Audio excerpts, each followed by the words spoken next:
When things are tight, I come to you with a new wisdom. It is wisdom to sacrifice the little in your hands and give it to the God of supernatural provision. When you do that, you exchange what is not enough with supernatural provision. There is a principle God has taught me. Multiplication is a supernatural way that God provides for his people. It is supernatural. This one, counting practices, finance practices cannot explain. It is called multiplication. But God will never multiply 0, because 0 times 10 is still 0. But if you have 1 in your hands, the Lord will ask you, what is in your hands? Don't shut it. Give it to the Lord. The widow of Zarephath gave it to the Lord. This boy gave to the Lord a little in his hands, and the Lord multiplied.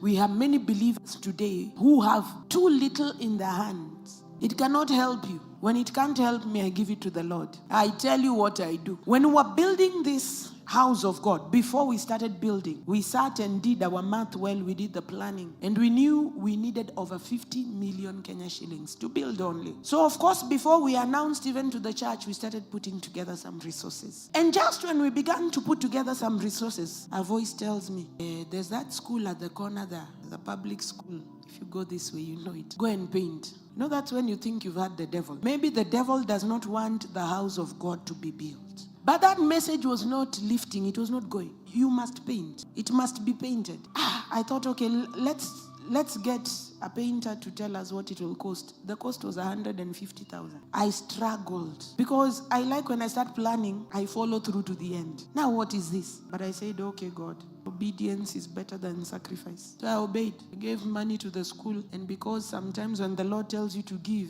it is not about you. So you send the people, go with the money, ensure it is painted. I don't even want to be known by the school. And they did so. And when that was done, God began to provide. God began to provide. And the rest is history. The towers are standing today.